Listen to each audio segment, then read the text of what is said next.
चर्चा इस बात पर थी कि मैं कई घंटे मेहनत करके वीडियो बनाता हूं, बात बोलेगी चैनल पर अपलोड करता हूं, लेकिन लोग वीडियो देखते नहीं। कुछ 100 या कुछ 1000 लोग ही देखते हैं, कुछ वीडियो तो 100 के आंकड़े तक भी नहीं पहुंचते।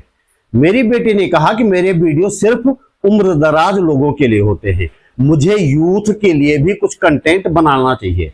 मैंने पूछा जैसे? बेटी ने कहा जेन जी पर बना लो। ये शब्द पहली बार सुना था। मैंने पूछा ये होता क्या है? बेटी को ताज्जुब हुआ, पूछने लगी कि क्या सचमुच आपको नहीं पता कि जेन जी क्या होता है? आप तो पढ़ते रहते हैं, सोशल मीडिया पर रहते हैं, तो आपको पता होना चाहिए। मैंने कहा नहीं पता। बेटी ने कहा एआई से पूछ लो। तो मैं सीधे पहुंच गया एआई की शरण में। एआई का मतलब होता है आर्टिफिशियल इंटेलिजेंस, हिंदी में बोले तो कृत्रिम बुद्धिमत्ता, बनावटी होशियारी। एआई ने बताया कि जेन जेड ही नहीं, जेन एक्स, जेन अल्फा और इस तरह के कई और भी होते हैं। जेन मतलब होता है जनरेशन यानी पीढ़ियां। एआई ने मुझे जो ज्ञान दिया उसे तो आपके साथ बांटूंगा ही। वीडियो का दूसरा हिस्सा ज्यादा महत्वपूर्ण होने वाला है, जिसमें हम इस बात पर गौर करेंगे कि पीढ़ियों का ये वर्गीकरण किया किसने होगा, क्यों किया होगा और इसका युवाओं पर क्या असर पड़ सकता है या क्या असर पड़ रहा है। वीडियो अंत तक देखिएगा।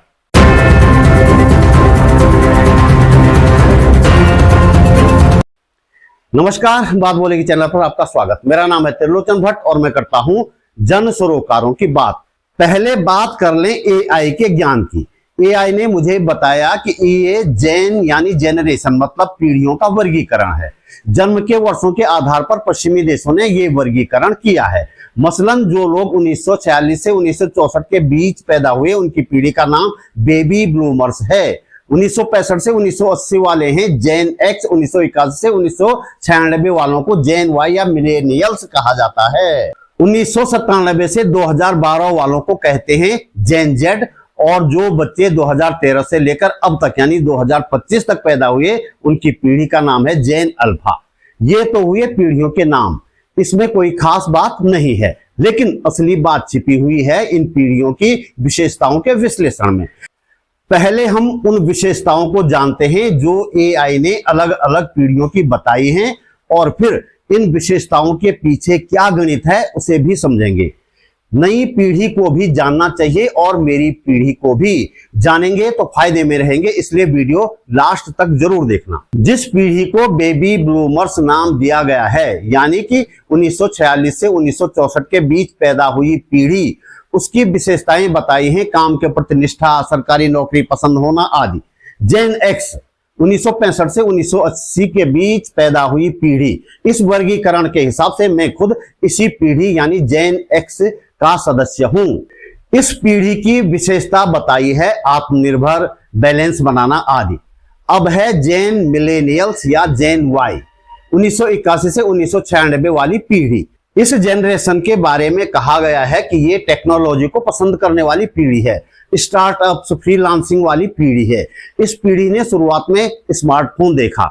सबसे ज्यादा ज्ञान जेन जी यानी जनरेशन जेड के बारे में दिया गया है। 1997 से 2012 के बीच पैदा हुई पीढ़ी, जिसकी उम्र आज 2025 में 12 वर्ष से लेकर 18 वर्ष तक है।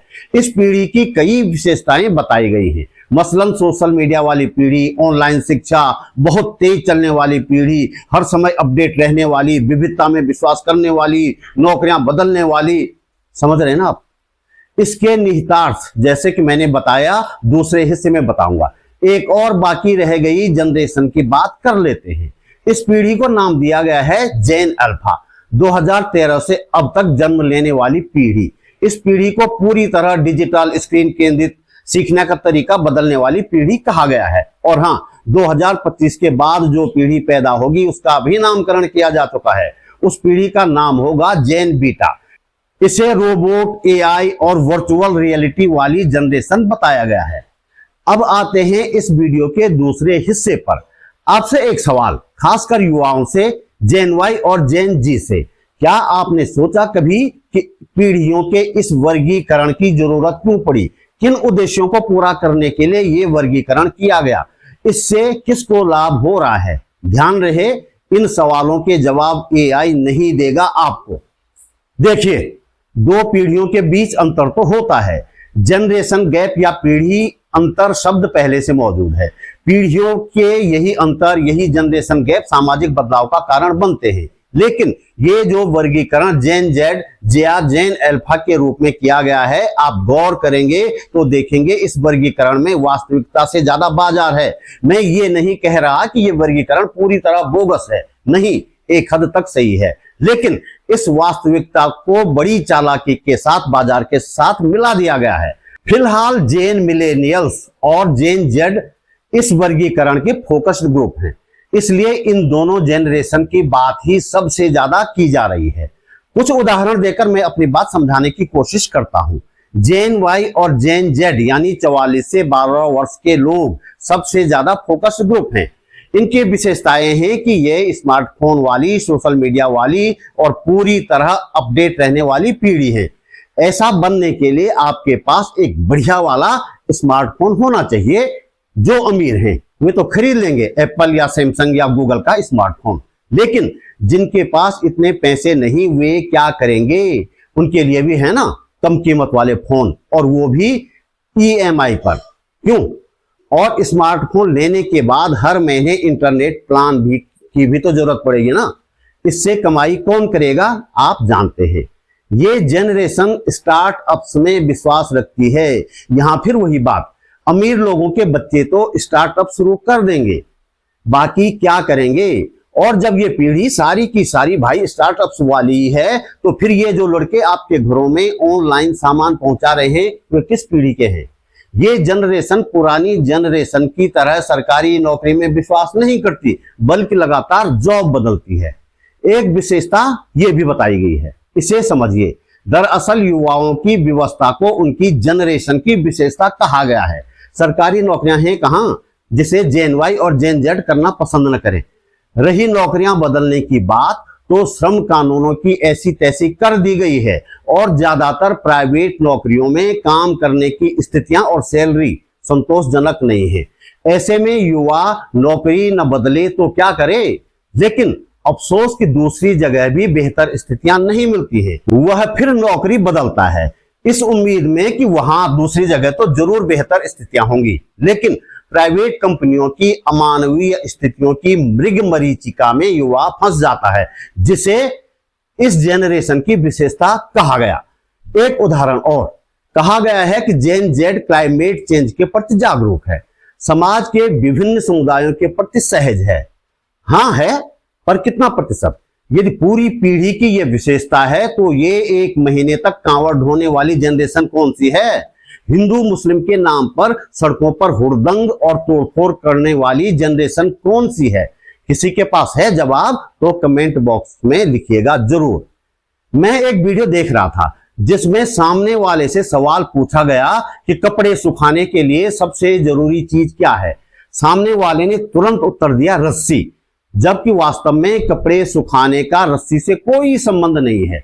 कपड़े सुखाने के लिए धूप चाहिए, धूप में कहीं भी डाल दो कपड़ों को सूख जाना है। लेकिन सवाल पूछते समय जो इशारा किया गया ऐसा करके सामने वाले के दिमाग में रस्सी डाल दी गई। बस यही किया गया है इस जनरेशन क्लासिफिकेशन में।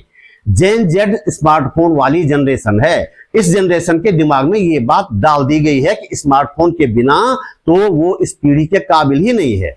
ये बात एक हद तक सच भी है। वैसे यह सोशल मीडिया चलाने वाली और अपडेट रहने वाली जनरेशन है।